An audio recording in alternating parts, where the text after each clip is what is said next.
Yo, what's happening? It's your boy Easy Zeke. What's happening? What's cracking? All right, guys, I got a video for you guys today. It's gonna be about YouTubers versus people who stream on live platforms or whatever live platform that you guys decide to go live on. You feel me? All right, so in this video, I'm gonna be talking about the pros and cons of if you're a YouTube content creator, making videos, making your thumbnails, posting up, uploading every week, versus a streamer who's like on Twitch or Kick or something like that.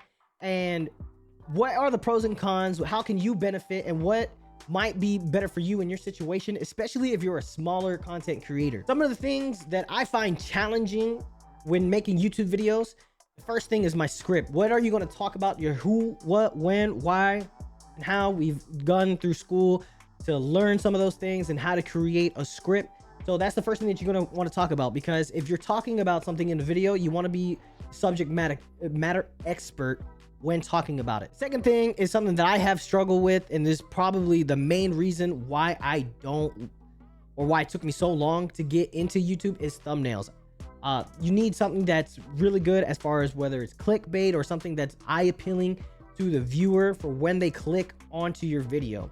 YouTube cares about two things: people that click on your video and people that get to the end of your video. So one of the cons that I find on YouTube, especially when making a video, is going through the hoops of music, right? Harris Heller has some non-copyrighted music that you can use for your YouTube video. YouTube also has its own built-in library for music to help you have non-copyrighted music on your videos.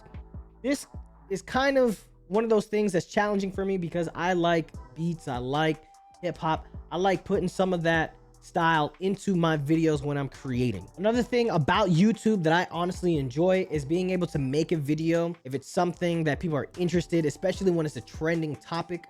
This is something where you can take that video, dice it up a little bit, and post it on TikTok, Instagram, or really whatever forum that you guys decide to use the video on. You can repurpose your long form content and use it for short form content. It is harder to get started on YouTube, but once you get the ball rolling, it just starts rolling and keeps going. And so if you're a person that you're cool with making videos, filming, editing, creating thumbnails, learning how YouTube works, especially with the algorithm and what are the trends going to be on YouTube, what's going up, what's going down, what's hot, what's not, YouTube might be the place for you, especially when you're trying to be a live streamer and you're trying to build an audience, so that way when you do go and live stream, you have people that are already going to be there, instead of starting out as a streamer and streaming to 0 people and then trying to build from that. I will say now, some of the pros that are going on within YouTube is that if you are a smaller creator and you start punching out these YouTube videos, if you want to stream, right?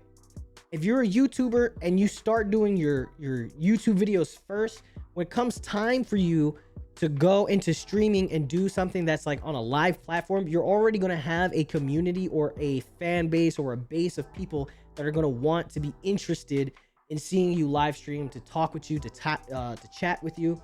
And so that is what I feel is what makes YouTube really strong. All right, so live streamers, you guys are up next. I'm going to give you the pros and cons of live streaming. Live streaming, starting out, I'm going to give you the cons of it off rip. Live streaming as a content creator on Twitch or Kick or whatever, if you're just playing a game or you're just chatting or whatever, and you just hit live, you're really not going to get much exposure on the platform, being because you don't have a following. So when you are a streamer and you're pressing live and you're just going from there, I think it's harder. I think it's more of an upstream battle. So back when I first started streaming, people used to tell me, hey, you got a network, you need to get in other people's streams, you need to get in other people's discords. And I felt like I did all of those things, and it just didn't really work out for me, because what happened was follow for follow. That doesn't help anybody when it comes to growing your channel. Yes, followers are there, but if you don't have viewers, if you don't have chatters, if you don't have a community-based environment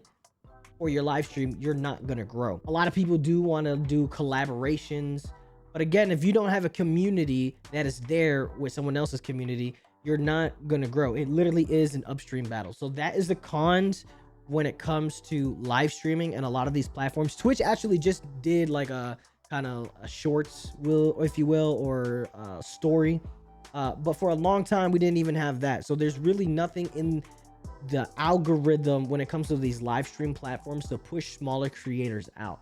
The only way that you possibly could is raids, but you don't want to put all your eggs in one basket on a chance that you could be raided by a bigger streamer. Another thing that I see within Twitch or Kick or whatever is the same thing how you see it over on YouTube when it comes to music. Copyrighted music is a no-no on some of these places. They're a little bit more lenient when it comes to it if they catch it, right? But if they do catch it, your VODs are going to have areas where it's going to be muted, and that's going to be your audio, game audio, the music audio.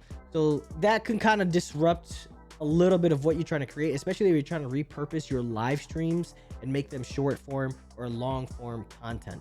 Some of the pros that I do see on live streaming, it's a little bit of luck, a little bit of skill. If you are a very good gamer, like if you are in the top literally 1% and you're just cracked out in your mind on certain games, and that game has a following and your name keeps popping up in leaderboards and stuff like that, you could go stream and people could come and watch you. But a lot of the times they're watching you because you are playing that game. The moment that you're not playing that game, you will probably see your viewership go down. So that's something to keep in mind. But for the average person, where you're not going to be at the top of the leaderboards of the games that you're going to be, unless like you're like a Timmy and Asu or a Nick Mercs of whatever respective game that you play. Some of the pros about Twitch is that a lot of your favorite content creators from YouTube or TikTok, they do go live on Twitch or Kick or whatever live stream platform that they're on. You will see them, and that creates more of a community. And once you get to be in some of these live stream platforms, you will see familiar faces and names, and it's easy to go into someone's chat, get involved in their community, and you might even come up with an opportunity to be a part of someone's stream and be a part of somebody's community where you can collaborate with them. That doesn't mean going into somebody else's chat and saying, hey, I'm a streamer too. No, it's just actually being a part of community. A lot of these live stream platforms are very much community based, and a lot of people know each other, so it's not that hard to network when it comes into live stream community. All right, guys, I appreciate you guys for sticking with. All right, guys, thank you guys so much for sticking to the end of this video. If you guys don't mind, please hit like and subscribe. Subscribe. We're gonna have some more videos. 2024 is going to be more of a content and YouTube video push for me, as I'm trying to grow more of a community for you guys, so that way we can all enjoy. We're going to be seeing some tech. We're going to be seeing maybe some IRL streams. We're going to be seeing some travel videos a little bit. We're also going to be doing some gameplay as well. So I hope you guys enjoy this video. Hope to see you on the next one. All right, peace.